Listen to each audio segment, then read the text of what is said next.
Protein is arguably the most important macronutrient of them all. It helps build muscle, maintain organs by repairing tissue, among other critical things. Protein is also a critical part of the processes that fuel your energy and carry oxygen throughout your body in your blood. It also helps make antibodies that fight off infections and illnesses and help keep cells healthy and create new ones. And in this video, I am going to share with you what you should look out for in your dog's food to ensure that your dog is getting enough protein, not only to survive, but to thrive. Now, a lot of people will say, well, aren't dogs omnivores and can't just my dog have whatever I have or whatever I want them to have? Well, no, not exactly. Your dog and you have very different mouths, stomachs, and overall body composition. So if you want to feed your dog properly, do pay attention. Hi, my name is Sam. I'm a dog and cat nutritionist and proud owner of a chain of independent pet shops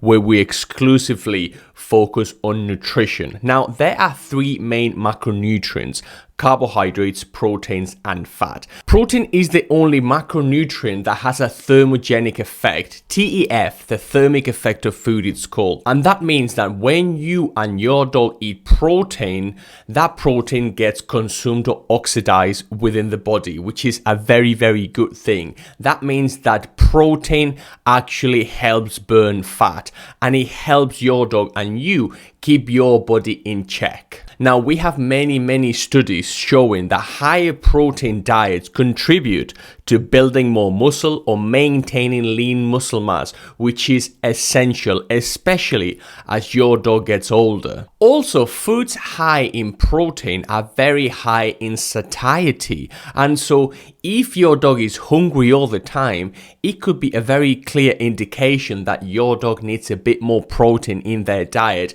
and that they aren't getting satiated with the current food you're providing them with. Now, the key with protein is that it is the most expensive macronutrient of them all, which is why pretty much every single commercial pet food out there will give you the minimum amount of protein they can get away with, and then they will pile on as many carbohydrates as they can, and they will tell you that those carbohydrates is what's needed for your dog, when in reality what they want to do is give you the lowest amount of protein that yields the most amount of benefit. But that doesn't necessarily mean that your dog is going to have the best nutrition possible, because your dog needs protein. They need lean protein. And hey, if you are wondering what the best dog food is, I want you to download our free guide, How to Feed Your Dog Better.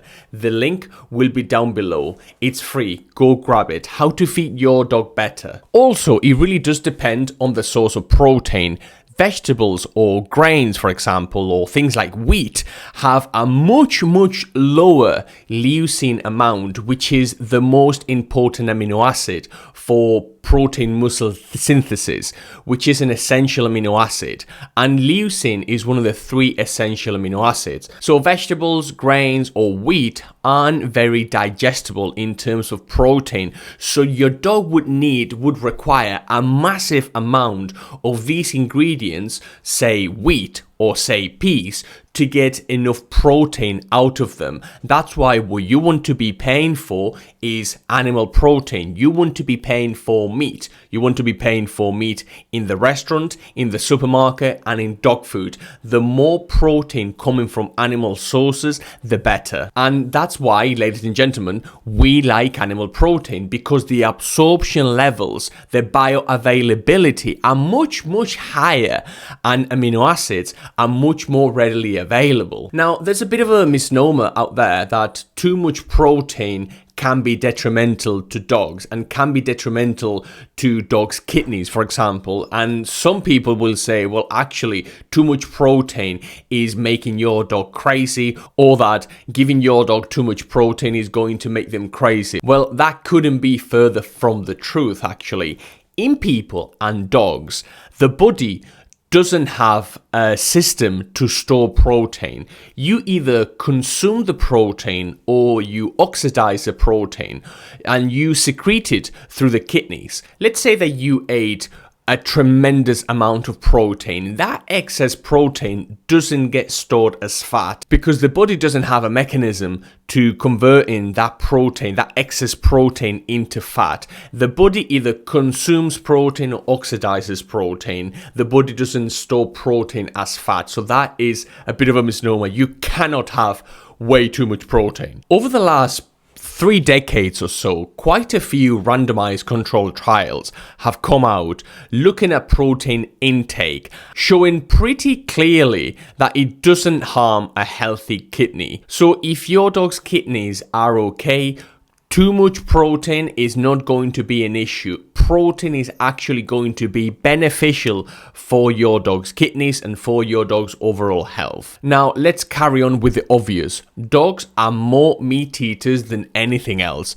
This means that just because dogs can digest some things like potato or rice, that doesn't mean you should give them the majority of their diet coming from those ingredients, coming from plants, coming from rice, coming from wheat. That's absolutely bananas. Protein is absolutely essential. It's the building blocks of pretty much everything within the body. So if you are going to take a look at your dog's food, what I want you to do right now is for you to turn that bag of food over and see how much protein coming from animal sources you have there, because it is very, very likely that you are underfeeding protein to your dog.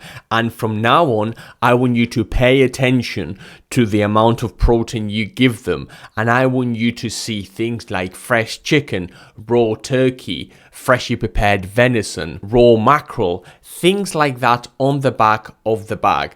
And we want to be paying for those ingredients primarily. We do not want to see any rice, any wheat, any barley, any corn. We don't want to see any natural flavors or any of that malarkey. We want to see very good animal proteins, and we want to see the minimum amount of carbohydrates we can get away with. Because as we said before, in terms of animal protein, absorption levels are much, much higher, and amino acids are much more readily available. I would say that the pet food industry really needs to actually care about what goes into our pet's food instead of simply saying it. I would ignore every label you read on the back, and I would check the ingredients on the back as human nutritionists do.